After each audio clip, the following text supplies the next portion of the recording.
Hello दोस्तों, कैसे आप सभी का इस चैनल पर स्वागत है। दोस्तों, जिन लोगों ने अभी तक नहीं सब्सक्राइब किए हैं सब्सक्राइब कर लीजिए। और ये दरोगा के लिए हमारा एमसीक्यू चल रहा है और इसमें हर एक सब्जेक्ट को टच करके चल रहे हैं हम लोग, तो ज़रूर इसको देखिए।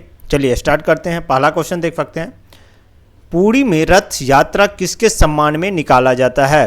भगवान राम के, भगवान विष्णु के, भगवान जगन्नाथ के या भगवान शिव के?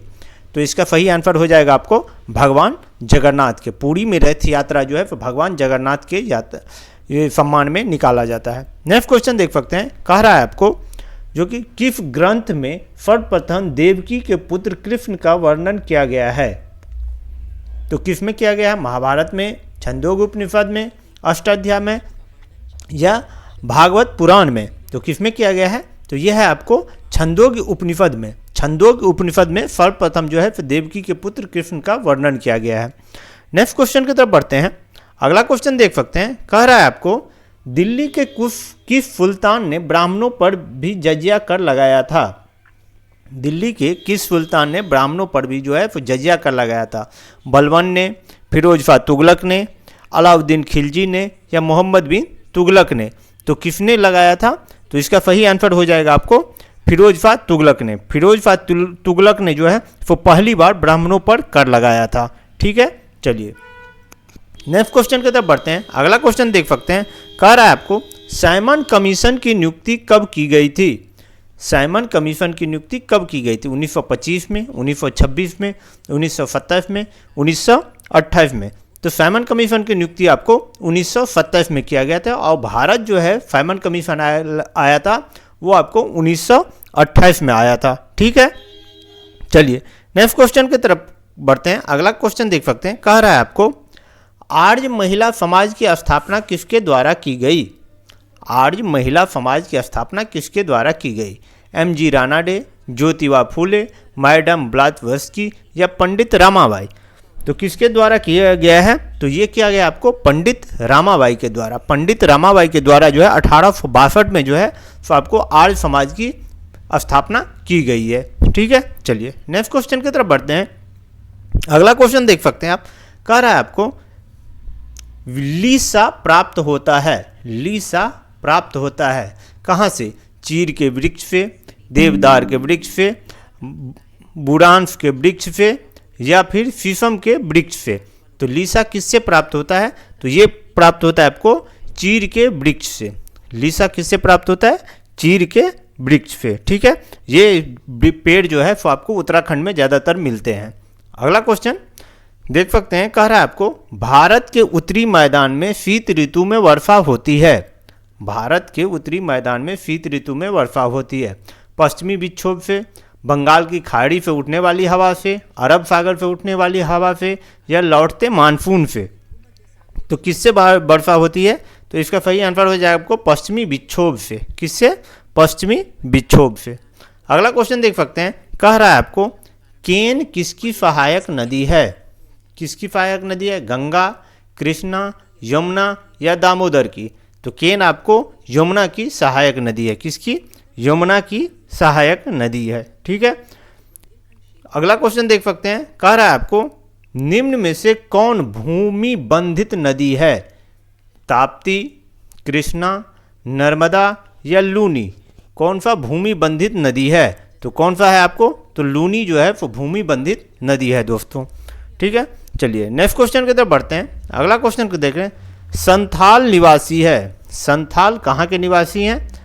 मध्य भारत के, दक्षिण भारत के, पश्चिम भारत के या पूर्वी भारत के? तो संथाल कहाँ के निवासी हैं दोस्तों? तो ये है आपको पूर्वी भारत के। संथाल पूर्वी भारत मतलब ये झारखंड हो गया, पश्चिम बंगाल, उड़ीसा, बिहार, असम, तो इस सब में ये जनजाति जो है वो पाए जाते हैं। अगला क्वेश्चन देख सकते हैं। कह रहा है आपको भारत के प्रधानमंत्री बनने के लिए न्यूनतम आयु कितनी होनी चाहिए? 21 वर्ष, 25 वर्ष, 30 वर्ष या 35 वर्ष?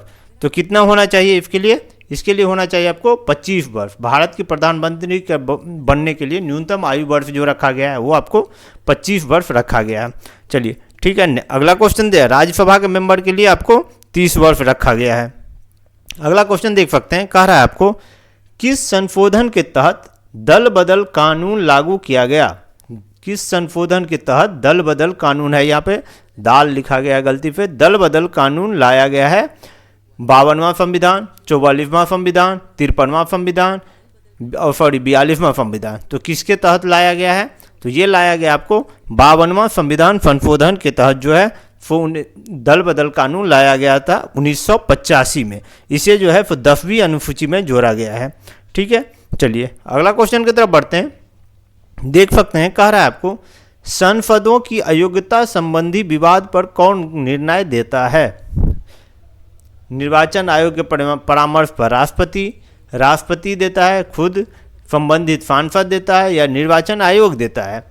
तो इसका सही आंसर हो जाएगा दोस्तों, निर्वाचन आयोग के परामर्श पर जो है वो राष्ट्रपति इसके संबंधित निर्णय देता है। ठीक है, चलिए अगला क्वेश्चन देख सकते हैं। कह रहा है आपको स्थानीय स्वशासन का पिता किसे कहा जाता है?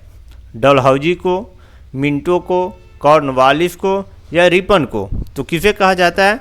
तो लॉर्ड रिपन को जो है वो आपको कहा जाता है स्थानीय स्वशासन का पिता। इन्होंने ही जो है 1882 ईस्वी में स्थानीय स्वशासन की नींव जो है वो रखा था। ठीक है, अगला क्वेश्चन की तरफ बढ़ते हैं। देख सकते हैं, कह रहा है आपको केंद्र द्वारा राज्यों को सहायक अनुदान दिए जाने का प्रावधान किस अनुच्छेद में वर्णित है? अनुच्छेद 275 में, अनुच्छेद 166 में, अनुच्छेद 280 में या अनुच्छेद 267 में? तो किस में वर्णित है? तो ये आपको अनुच्छेद 275 में जो है वो इसका वर्णन किया गया है। ठीक है, चलिए नेक्स्ट क्वेश्चन की तरफ बढ़ते हैं। अगला क्वेश्चन देख सकते हैं, कह रहा है आपको कौन सा वनस्पति तेल हृदय रोगियों के लिए उपयुक्त है? सूरजमुखी का, मूंगफली का, सरसों का या सोयाबीन का? तो कौन सा सबसे ज़्यादा उपयोग है हृदय रोगियों के लिए? तो ये है आपको सूरजमुखी का तेल। ठीक है, चलिए नेक्स्ट क्वेश्चन की तरफ बढ़ते हैं। अगला क्वेश्चन देख सकते हैं, रेडियोधर्मी पदार्थ उत्सर्जित करता है अल्फा कण, बीटा कण, गामा कण या उपरोक्त सभी? तो रेडियोधर्मी पदार्थ जो है वो उपरोक्त सभी अल्फा, बीटा और गामा तीनों किरणें जो है सो पदार्थ हैं उत्सर्जित करता है। ठीक है, चलिए नेक्स्ट क्वेश्चन की तरफ। कमला किस नदी की सहायक नदी है? कमला जो है वो किस नदी की सहायक नदी है? कोसी की, बागमती की, महानंदा की या सोन की? तो ये किसकी है? तो कोसी की। कमला कोसी की जो है वो सहायक नदी है। ठीक है, ये दोनों नदियां जो है वो बिहार में है। अगला क्वेश्चन कह रहा न्यू डेवलपमेंट बैंक का मुख्यालय कहाँ स्थित है? कौन सा है? कहाँ स्थित है? ये कहाँ लिख दिया गया है गलती पे, यहाँ पे होगा कहाँ स्थित है। इंडिया में, अमेरिका में, चीन में या रूस में? तो इसका सही आंसर हो जाएगा दोस्तों चीन में। कहाँ पे? चीन में। चीन में। अगला क्वेश्चन, यहीं पे जाके हमारा क्वेश्चन दोस्तों समाप्त होता है। फिर हम लोग जो नए क्वेश्चन के साथ मिलते हैं, तब तक के लिए सभी को धन्यवाद। जय हिंद, थैंक यू। ऐसे ही आप लोग जो है वो देखिए इस चैनल को, जो आपके एग्ज़ाम के पर्पज़ से बहुत ही कारगर होगा। तब तक के लिए सभी को धन्यवाद। फिर नए सेशन में नए क्वेश्चन के साथ मिलते हैं।